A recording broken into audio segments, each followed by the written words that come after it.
To question 58, which is in the name of Deputy Niamh Smith, and if Minister Ring has taken that, Deputy Smith has 30 seconds to introduce her question. Thank you, Laskin Corn.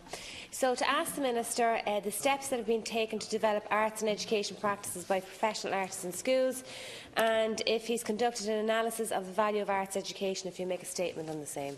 Thank you. Minister Ring. Thank you, Deputy Smith. First of all, the Creative Ireland programme, which the Taoiseach and the Minister launched in December, places a specific focus on enabling the creative potential of every child. Building on the Arts and Education Charter, this will involve the development of an integrated plan, Creative Children, to enable every child in Ireland to access tuition in music, drama, art and coding by 2022.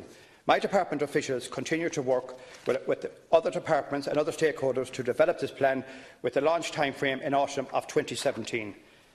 I am pleased to say that continuing professional development through teachers, artists, partnerships is ongoing, and this July will see a significant increase in the number of courses taking place across 21 educational centres throughout the country. In addition, the Arts Council commissioned reports for arts, culture, participation among children and young people, insights from the Growing Up in Ireland study, which was published in September 2016, concluded that the arts culture participation leads to a range of positive outcomes for children, both in terms of their development and their well-being. This study found that schools are important arenas for access to arts culture, as schools emphasise on culture has a positive impact on student engagement in these activities. The Creative Child Plan will build on work to date in implementing the Arts in Education Charter to include the delivery of arts-rich schools, making the arts a key part of school life across the country.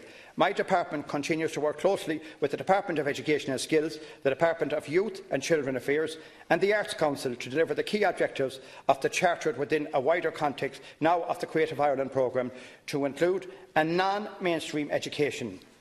Arising from the significant increase of support, €5 million, which was secured from the Arts Council as part of the budget for 2017.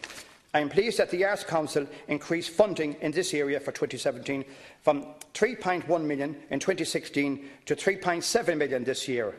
I am also providing an additional €70,000 to the Arts Council to assist in the expansion of the Teacher-Artist Partnership this year. This funding is being provided under the Creative Ireland programme. These initiatives demonstrate the overall commitment of the Government to deliver for children as we work in finalising the Creative Children's Plan. 1 minute. Okay. Thank you very much, Minister. And I know you've been thrown into the deep end here talking. Yeah, okay. Well, can I just tell you, there's the Creative Ireland plan has been launched, and it was launched with some huge fanfare right across the country. And one very specific and important pillar in all of that is to deliver arts and education right across the country. Now, the Minister knows, and I've asked on umpteen occasions, if she could explicitly explain how she is going to implement arts and education in our schools. There is a whole page and chapter, if you like, dedicated to lovely talk and language about, how we aspire to have an arts and education flourish in our schools. But I would like to know 3 tangible things that are actually going to be done, actions that we actually see this implemented within our schools. Now, again, you talked about the summer courses that are ongoing for teachers, where artists come and work with teachers, and that's fantastic. But what we really need are these artists going into our schools. It's not enough to expect the teachers in the schools to take that on board. So that is wonderful, that's fantastic, but there is an opportunity there that we are not tapping into with the skill set that we've got of the actual artists who are hungry to get into our schools and deliver proper professional arts and education. So please tell me here today how this is going to be implemented. Minister. Thank you very much. Well, look, that's a very fair question, and as you know, in this programme there's 5 pillars. And one of these that every child in Ireland have an access to the arts, and by 2022. The Arts Council, as I said, has increased its funding for creative children. Creative Ireland it's at an early stage. Now, there will be a launch, and there will be a launch in relation to the Arts and Education Initiative in the autumn. And all details will be in that launch, explaining how this is going to be rolled out. And you have a very fair question. And I can't give you the answer today, but when that initiative is up, when that is announced in the autumn, It will explain how it's going to be rolled out to every child, to every school, and I hope that it is a good programme, and it's one where the Arts Council have provided some funding, and it is important that every child, and particularly in every corner of this country, that every child that is going to education, that they get an opportunity, because every child has something artistic in them, and they do deserve an opportunity to get the opportunity maybe that other people get that they wouldn't get. And the scheme itself is a very good scheme. And you're right, the details of that scheme will be announced in the autumn, and it will give the details how that scheme is actually going to be rolled out. Can I get final supplementary? And I should have said at the outset, congratulations on your elevation to Cabinet as well. So I would ask you, since the Minister is not here to herself to answer questions today, that in this launch that she's going to have in the autumn, I would request, as I have a number of times before, that the local arts and education partnership, which he is completely familiar with, which was run as a pilot scheme in Cavan Monaghan ETB, we have been through all of this. We have identified our ETBs as one of the primary delivery or implementation sources that we have across the country. There are only 16 of them in the country. For them to work with our local authorities, and I would ask you to deliver the message loud and clear to the Minister that I would hope that as part of this launch in the autumn, she is seriously going to be launching and rolling out the local arts and education partnerships. They are part of what was written down in black and white some number of years ago in the Arts and Education Charter.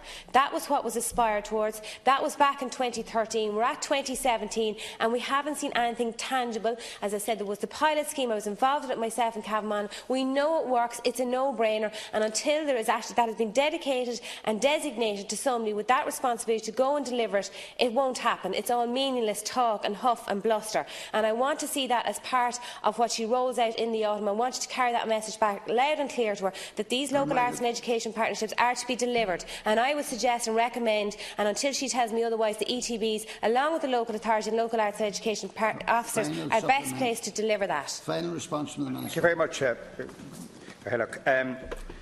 part of the programme is going to be to bring artists into the school, and I think that's a good idea. And I know the scheme because I heard you raise it here before, and I do be listening to you. And you did raise it about Monaghan, and there is a pilot programme there. And every scheme that's there is going to be looked at.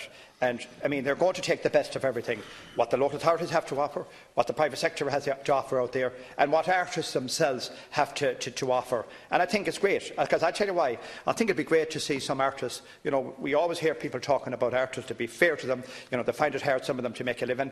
And it would be great if we give some of them an opportunity, you know, give them some payment, bring them into the schools, and let them show what they have to offer, and give children an opportunity to see how real artists work. So what you're asking today, I will pass on to the Minister and make sure, and it's happening already.